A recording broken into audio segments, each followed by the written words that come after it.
Hello students, so today we are going to start your chapter, that is surface chemistry. Now what is surface chemistry? Surface के बारे में और उसके ऊपर हो रहे जो भी फिजिकल केमिकल प्रोसेसेस होते हैं, जब उनके बारे में हम स्टडी करते हैं डिटेल में, तो उसको बुलाता है surface chemistry. Now for example let us take a glass of water. ठीक है, अब वाटर जहाँ तक भरा है उसके नीचे हमारे पास लिक्विड होगा वाटर. ओके, इसके ऊपर एयर है आपकी. तो ये हो गए दो फेजेज़ हैं. ठीक है, मैटर की दो फेजेज़ हैं, एक लिक्विड एक गैसेस. तो इनके बीच में एक जो प्लेन या इंटरफेस की तरह एक्ट करता है, ये जो लेयर दिख रही है आपको, इसको हम बोलेंगे सरफेस. ओके, इस सरफेस के बारे में जब हम पढ़ेंगे और इसके ऊपर कौन से प्रोसेसेस हो रहे हैं, फिजिकल भी हो सकते हैं, केमिकल भी हो सकते हैं, तो उनको टोटलिटी बोला जाएगा surface chemistry. Now let us look toward the definition. तो ये आपकी सरफेस केमिस्ट्री की definition. The branch of physical chemistry. तो हमें पता है केमिस्ट्री की 3 4 ब्रांचिंग होती है, physical chemistry, organic chemistry and inorganic chemistry. तो ये फिजिकल केमिस्ट्री के अंडर आता है. The branch of physical chemistry which deals with the nature of surfaces. ठीक है, फर्स्ट पॉइंट किसके बारे में पढ़ेंगे, nature of the surfaces, and also with the chemical and physical processes. तो उस सरफेस पे कौन से प्रोसेसेस हो रहे हैं, दे में भी केमिकल और फिजिकल, तो उसको बोला जाएगा आपका सरफेस केमिस्ट्री. ठीक है, the branch of physical chemistry which deals with the nature of surfaces and also with the chemical and physical processes which takes place on the surface is called surface chemistry. ठीक है, तो ये रही आपकी definition. अब इसमें जो सबसे पहले आपके पास टर्म आती है, that is adsorption. Now what is adsorption, important term है. ठीक है, तो the phenomena of attracting and retaining the molecule of a substance on the surface of a liquid और solid resulting into higher concentration of the molecules on the surface is called adsorption. तो what is adsorption? देखो, for example simply ये मैंने एक surface consider कर लिया. ठीक है, किसी चीज़ का सरफेस है, ये लिक्विड भी हो सकता है, सॉलिड भी हो सकता है. तो इसके ऊपर कुछ एक फोर्सेस प्रेजेंट होते हैं, अट्रैक्टिव फोर्सेस. उसके कारण इसने जो नियर बाई के पार्टिकल थे या मॉलिक्यूल थे उनको अट्रैक्ट किया और वो जाके इसके सरफेस पे अटैच हो गए. ठीक है, और उसने उनको वहीं पे इकट्ठा कर लिया. तो उसके कारण क्या हुआ, ये जो पार्टिकल थे इनकी कंसनट्रेशन अब इसके सरफेस पे यहाँ पे ज़्यादा हो गई. तो इस फिनोमेनन को हम बोलते हैं adsorption. It is the phenomena of attracting and retaining the molecule of a substance from the surface, on the surface of liquid or solid. तो इसको हम बोलेंगे क्या हुआ है एडजॉर्प्शन. का कारण क्या होता है, what is the cause of adsorption? तो जितने भी अनबैलेंस्ड फोर्सेस होती हैं, ठीक है, या फिर फ्री बैलेंसेस होती हैं, सिंपली आप ये समझ के रखो, दोज अनबैलेंस्ड फोर्सेस जो कि प्रेजेंट होती हैं किसी भी सॉलिड और लिक्विड के सरफेस पे, वो क्या करते हैं, कॉज करते हैं एडजॉर्प्शन को. फॉर एग्जांपल अमोनिया और चारकोल का एडजॉर्प्शन दिया हुआ है कि अगर हम अमोनिया गैस को चारकोल के कांटेक्ट में रख देंगे तो जो अमोनिया गैस होती है that gets adsorb on the charcoal, उसके ऊपर वो एडजॉर्ब हो जाती है. इस तरीके से अगर हम अमोनिया गैस को वाटर के पास रख देंगे तो वो वाटर के ऊपर भी एडजॉर्ब कर जाती है. ठीक है, सो सिंपली नेक्स्ट, तो एडजॉर्प्शन हमें समझ आ गया क्या था, कोई एक सरफेस था लिक्विड या सॉलिड का, उसने फोर्स ऑफ अट्रैक्शन के कारण जो मॉलिक्यूल्स थे नियर बाई के उनको अट्रैक्ट किया और रिटेन किया अपने सरफेस के ऊपर, जिसके कारण उनकी कंसंट्रेशन उसके सरफेस के ऊपर ज़्यादा होगी. तो this process is known as adsorption. अब उससे रिलेटेड एक दो टर्म है, like first of all what is adsorbate and adsorbent. तो एडजॉर्बेट क्या होता है, the substance which gets adsorbed on any surface. तो जो सब्सटेंस किसी सरफेस के ऊपर एडजॉर्ब होता है, फॉर एग्जांपल मैं ये सरफेस मान के चलती हूँ. ठीक है, और अभी मैं यहाँ पे पार्टिकल ले लेती हूँ किसी के, ये मैंने पार्टिकल ले लिए. ठीक है, जैसे मैं बोल रही थी कोई सरफेस अपनी तरफ अट्रैक्ट करता है जिसके कारण ये पार्टिकल आके इसके ऊपर अटैच करके. ठीक है, तो क्या होगा, जो पार्टिकल एड्जॉर्ब हो रहे हैं, ठीक है, ये जो पार्टिकल ग्रीन कलर में शो कर रही हूँ ये एड्जॉर्ब हो रहे हैं, इनको हम बोलते हैं एड्जॉर्बेट। क्या बोलेंगे इनको? एड्जॉर्बेट, ठीक है। और इस सरफेस को हम क्या बोलेंगे जिसके ऊपर ये एड्जॉर्ब हो रहे हैं, इसको हम बोलेंगे एड्जॉर्बेंट। एक और एग्जांपल के थ्रू जो हमने पहले पढ़ा था फिर से सुन लो। What is adsorbate, what is adsorbent. मैंने चारकोल लिया था, ठीक है, तो चारकोल जब हमने लिया वो एक्ट कर रहा था, उसका सरफेस यूज़ कर रहे थे हम, किसके लिए? हमने ली अमोनिया गैस, तो अमोनिया गैस के पार्टिकल आए उसके सरफेस पे एड्जॉर्ब हो गए। अब जो अमोनिया मॉलिक्यूल हैं, ठीक है, उनको हम बोलते हैं एड्जॉर्बेट, और जिस सरफेस पे ये जाके एड्जॉर्ब हुए, अटैच हुए, दैट इज़ चारकोल, उसको हम बोलेंगे एड्जॉर्बेंट। होपफुली क्लियर हो गया होगा। अब नेक्स्ट इज़ एब्जॉर्प्शन क्या होता है, ठीक है। तो absorption when the molecule of a substance are uniformly, ये वर्ड इम्पोर्टेंट है इस केस में, distributed throughout the body of a solid और liquid, this phenomena is called absorption. तो पहले क्या हो रहा था? सरफेस पे हो रहा था फिनोमेना, ठीक है, जो एब्जॉर्प्शन है। इस केस में क्या होगा? थ्रू आउट जो भी हमारे पास यहाँ पे एड्जॉर्बेंट होगा उसकी पूरी बॉडी में प्रॉपरली इक्वली यूनिफॉर्मली डिस्ट्रीब्यूशन होगा हमारे पास, तो उसको हम बोलेंगे एब्जॉर्प्शन।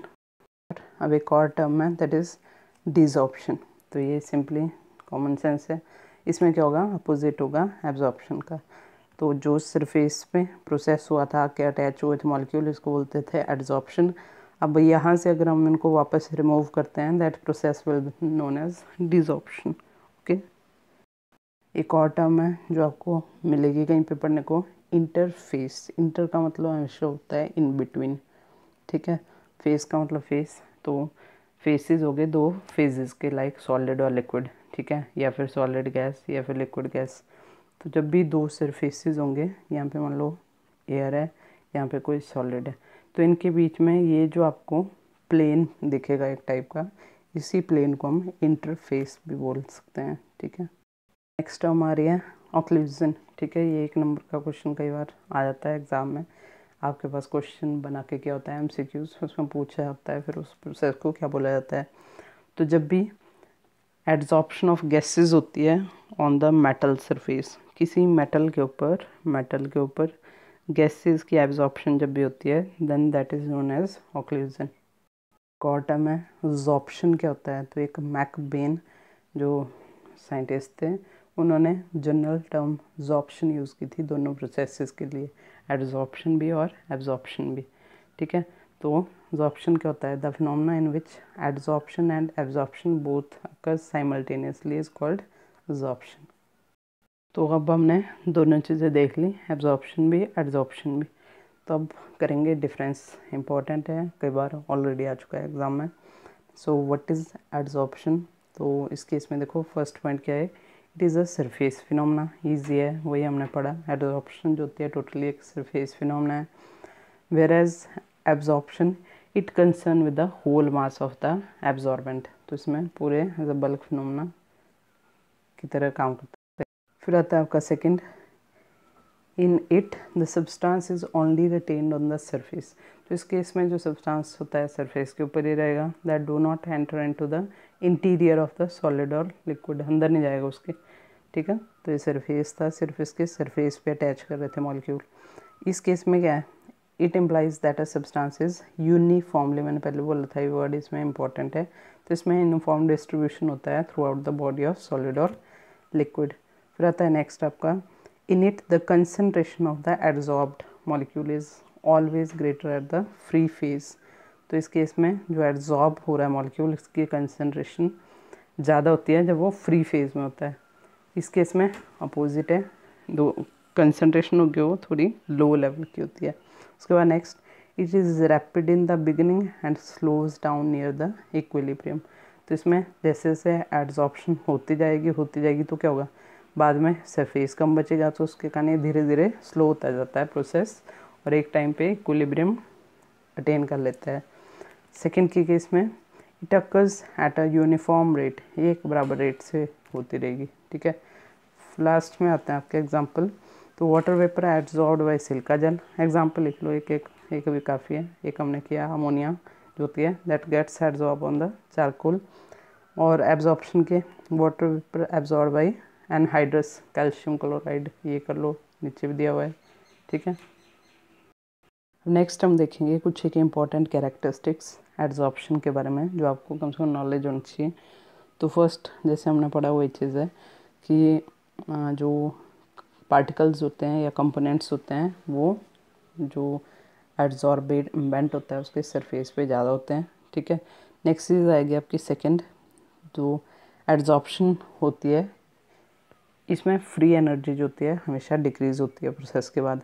तो ऐसा क्यों होगा, हमें पता है फ्री एनर्जी होती है पार्टिकल्स के अंदर जब वो फ्री पड़े हुए हैं, जैसे वो किस सरफेस के ऊपर एब्जॉर्ब करते जाएंगे तो क्या होगा, सिंपली उनकी फ्री एनर्जी रिड्यूस होती जाएगी, तो डेल्टा जी की वैल्यू धीरे धीरे कम होती जाएगी।